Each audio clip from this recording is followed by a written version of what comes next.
He stood quietly in the corner of the diner, wiping down tables like it was just another slow morning.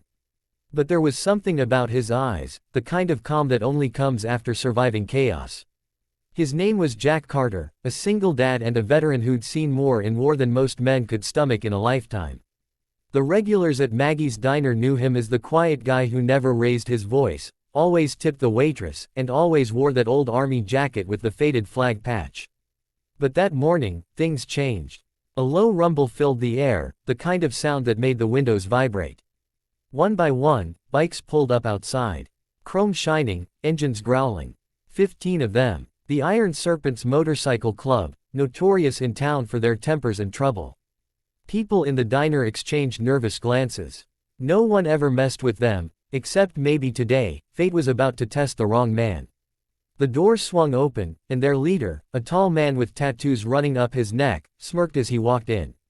"Hey, old man," he said, spotting Jack behind the counter. "You the one who told my guys to keep their noise down last night?" Jack didn't even look up. "This is a family place," he said calmly. "There were kids trying to sleep." I asked politely. The room went silent. The bikers exchanged looks. This quiet janitor-looking man was talking back. The leader chuckled, stepped closer, and knocked over a cup of coffee with his gloved hand. "Then you're gonna ask politely again, huh?" Jack slowly raised his gaze, his voice calm but unshakable.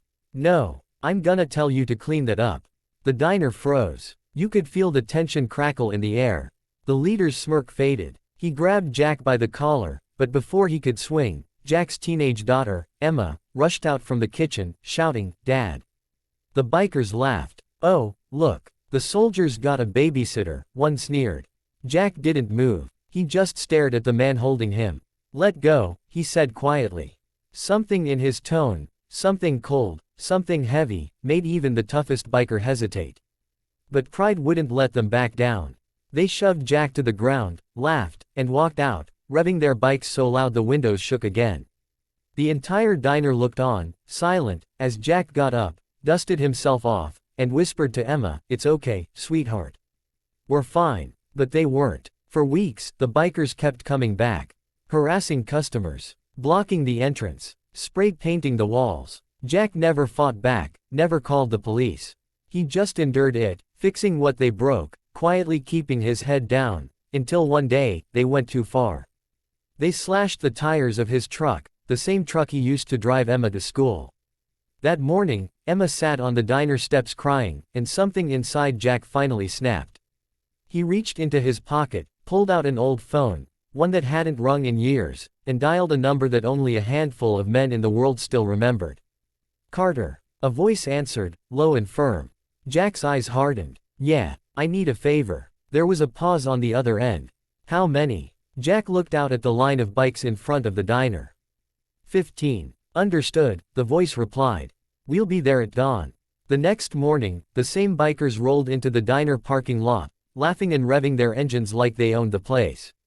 But something was different. The lot wasn't empty. A line of black SUVs stood parked across the street, engines off, windows tinted. One of the bikers joked, "What's this, a funeral?" Then the doors opened. Men stepped out, tall, silent, all wearing matching jackets with a patch that made the bikers go pale. It wasn't a gang insignia. It was a Delta Force emblem. Jack stepped out behind them, that same quiet look on his face. The leader of the Iron Serpents froze. "What is this?" he stammered. Jack's voice was low but clear. "You wanted to know who I was. Now you do." One of the Delta men smirked and cracked his knuckles.